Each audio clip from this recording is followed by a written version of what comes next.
Skeletal steeds instinctively obey the will of their riders, displaying the same supernatural discipline. And today, guys, we're back with a showdown between the Tomb Kings, who shall be led by Ark in the Black atop his evil, cackling Necromancer chariot. We're going to be facing off against the last defenders, who shall be led by KROQ, so a rare sighting indeed, but the Dark Lord Felcon hath summoned KROQ from the depths, and today it looks like he is going to be rocking the Hand of the Gods, so I certainly have to watch out, because that can pretty much chunk half the HP off these Tomb Kings Lords. Now, as far as the army goes, here in the front line, it's going to be Skeleton Warriors and Tomb Guard, pretty much my standard build. I mean, Tomb Guard are going to be relatively efficient against Skinks and Saurus Warriors and things like that. I mean, they're not going to win any beauty contests, but yeah, they'll hold off against Skinks relatively well. So we got Tomb Guard here, we got Skeleton Warriors, and to the back line is going to be the real punch of our army, which is going to be two Ushabti Great Bows. So one of the Ushabti Great Bows is going to be kind of the spray fire version, which has that kind of spread shot, so better against infantry, better against like Cold Knights and things like that. And it should also be relatively effective here against the Salamanders. So we're going to be dropping those shots there. We also have one regular Ushabti, which is going to be going after the single entities. And from my experience, the Ushabti that isn't the ROR is a little bit better for single entities. The fire is more focused, more direct, and you know, all that kind of good stuff. So two Ushabti here in the back with the Great Bows. And we have two Sneaky Snake Knights. So these guys are something I've been experimenting with quite a bit, but anti-large, armor piercing, poison should be relatively good against the Carnosaurs and things like that. And you can see Felcon does have some pretty large threats. He has the Basilodon here in the back with the Rev Crystal. He has, I think, another Pharaoh Carnosaur. Yeah, Pharaoh Carnosaur and KROQ, of course, all large and armored targets. So the Sneaky Snakes most certainly have their work cut out for them. But for the most part, they should be okay against those targets. And we'll see how that goes. On the flanks, we have a couple of groups of the Nagakara Horsemen just to chase down Skinks and Skirmishers and maybe put some pressure here on the Salamanders. But with this amount of firepower, this is like a straight up Death Star here. They're going to be dropping some serious bombs here on my Horsemen, and I don't think they're going to be able to stop this onslaught here, but anyways, for Felcon's front line, it looks like he does have Skink cohorts with Javelins mixed in with red crested Skinks. Those guys are going to be going pretty ham. And he has the double caster. So he does have the Skink Priest with Beasts. And it looks like he also has a Heavens caster. So really nice combo. Manticore summons are just always good. And Wind Blast is super good against Tomb King's infantry. I mean, just like casting one good Wind Blast against Tomb Guard literally nets you like 300 or 400 gold of value instantly, which is very, very solid. Double Salamanders, so very interesting stuff. I think Felcon mentioned before the game that this was, or after the game, that he was actually experimenting with these guys, but we'll see how they do. Could be a potential threat. And aside from that, KROQ, Rev Crystal, Pharaoh Carnosaur, one group of Saurus Spears in the back, but for the most part, his army is a very, very skink heavy. So the battle is now underway. The chariots are going to be slamming into the red-crested Skinks. Nagakara Horsemen are getting some of that sweet free real estate here on these Skinks, so they should be able to take those guys out very, very quickly with the help of Ark in the Black. But Felcon is able to fend me off here with his big angry dinosaur. And it looks like the first of the Hand of the Gods is shot into the Ushabti Great Bows, which does absolutely no damage. So I was very happy about that. But considering the Pharaoh Carnosaur over here is going to be chasing these guys, I will be falling back with my chariot, slamming into the front line, but a fat, juicy Wind Blast right there is able to Shrek my Tomb Guard. So very painful stuff, but we get a full surround with the Sneaky Snakes, which is good, but it's not going to be perfect because of Saurus Spears, and there's a lot of supporting elements here. Now, in retrospect, maybe I should have actually Fate Immune of those Spears and just kind of surrounded the Pharaoh Carnosaur, but we do drop a Spear Leech, and I also drop some Skeleton Summons here to kind of keep these Skinks away from the battle. In the front line, chariots are doing very good. Slamming into the back of the Skinks here is going to allow these skeletons to win, and from here, the skeleton chariots are going to keep kind of surging forward, but the Salamanders are causing some problems here. Definitely finish off my horsemen on the flanks, but the Ushabti Great Bows, as you can see, performing extremely well against the hunting packs. So one hunting pack has lost, looks like a fair amount of models, looks like 8 models there, and they're pretty low on HP. So I would say the Ushabti Great Bows are doing a very, very good job so far. Over here, Tomb Guard are going to be surging forward to meet these Saurus Spears, and I pretty much had to fall back. Felcon did a really good job buffering here, but we are going to be dropping that sweet Fate of Una right here on these Saurus Spears to try and get rid of his anti-large to free up my Sneaky Snakes and some of these other tools. Now, Ark in the Black got a little bit dirty right there. He got a little bit out of position, so we're going to be trying to pull back here and get away. Sneaky Snakes will be coming back in to help out, but yeah, I need to get out of that situation ASAP. So if we look here on the side of the battlefield, this has definitely gone very well for the dinos. I think I have some infantry still fighting, some Skeleton Warriors.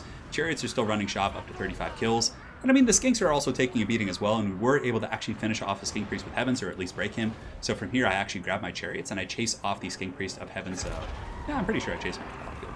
In the back line, Sneaky Snakes, unfortunately, are being forced to chase down Skinks. I mean, I couldn't really get too close to the Salamanders without just taking barrages, and the Skinks were poisoning me, so it's just a really, really tough situation. So we basically pull back with the Sneaky Snakes. Ushabti Great Bows have returned their fire to these guys, so we're going to be laying some heavy firepower into them, and hopefully, you know, being able to kind of take those Salamanders out. You can see they're going to be wavering and probably breaking here relatively soon as these Skeleton Warriors do advance on them. The Manticore Summon has been dropped here from Felcon. The Manticore Summon is going to be attacking the Ushabti Great Bow, and that's a pretty good choice. I mean, the Manticore Summon, I don't really have too many tools to really stop it. My other tools, well, I do have the tools, but they're tied up doing other things, right? Over here, my Sneaky Snakes are doing their best to hold back the Pharaoh Carnosaur, but man, they were getting whooped on pretty bad. I really expected the Necropolis Knights to last a little bit longer, but I mean, I guess I should have known better against like two big-ass scary T-Rexes. That's not going to go well, right? But here we have a good pocket still. We have Skeleton Warriors holding. Ushabti Great Bows are still going. Sneaky Snakes here are finally able to kind of stabilize this position, and now they're going to be charging charging over here and going after the Salamander hunting packs. So hopefully we're going to be able to chase both those guys off the battlefield. And my Shopti Great Bows are being tied up by the Manticore and Red Crested Skinks, which are actually very good against my guys here because they're poisoning my Shopti Great Bows, slowing them down, and I'm having a lot of problems getting away from that Manticore. So the Manticore summon, just a huge MVP so far. I mean, doing just outstanding work. You can see in the distance, my Skeleton Chariot is going to be chasing off the Heavens Caster. I most certainly don't want any of those Wind Blasts here in the late game. And over here in the pit fight, we have the Bastillodon with the Rev Crystal just doing work. I mean, just crumping all over these Skeleton Warriors and Tomb Guard. But man, Wind Blast is just so good against Tomb Kings. Being able to just pretty much, 100 to like 40, 30% one of my Tomb Guard is like brutal.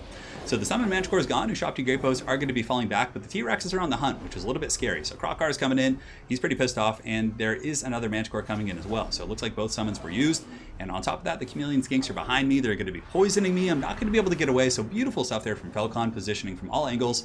And Arkin the Black's just kind of laughing his way to the bank, cackling as he usually does, being an evil necromancer villain type character.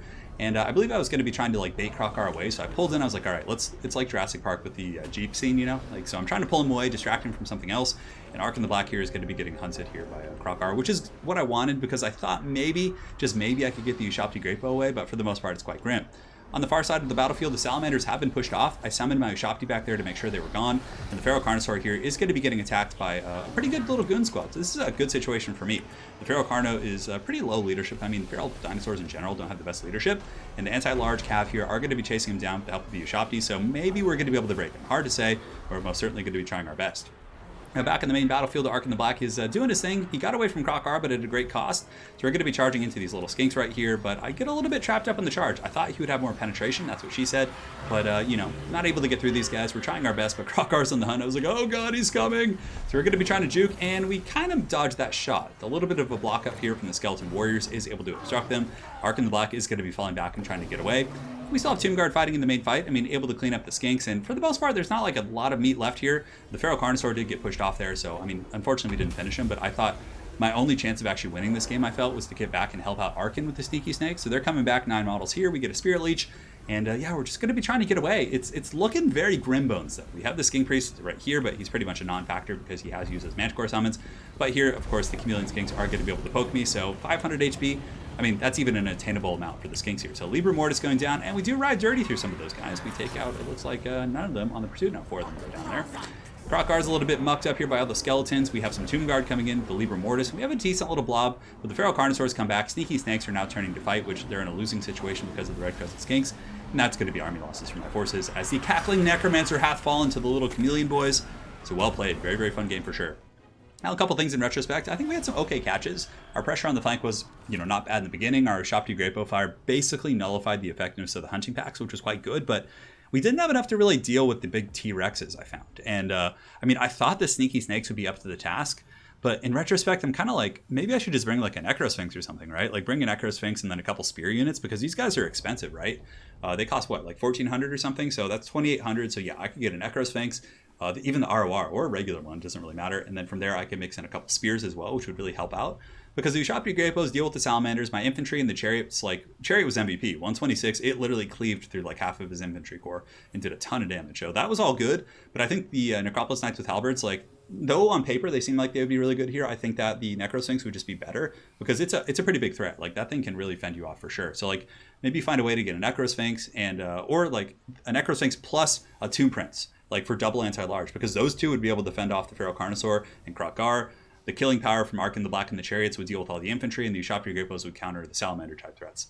And if they don't have Salamanders, then you can just use the Ushopti Great Bows to take out the big dinos. So I think something like that was better. I just think the Sneaky Snakes didn't carry their weight, despite not my best play with them, but even still, I was a little bit, unimpressed by their performance. But so yeah, it was great, and Falcon's build was cool. I think he was saying after the game, but he can let you know in the comment sections below. But yeah, I think the hunting packs might be the one thing he might cut. I'm not sure, but yeah, they did okay. I mean, at the very least, they did absorb all my focus. I invested a lot to get rid of them, which is still value at its very core. But Wind Blast and Beats Caster combo is really strong, and yeah, he played super great. So hopefully you guys enjoyed this Tomb King versus Last Defender showdown. And make sure to check out Falcon over on his Twitch channel. He streams. He's an awesome dude and puts on some good shows for sure. So there will be a link in the comment section below.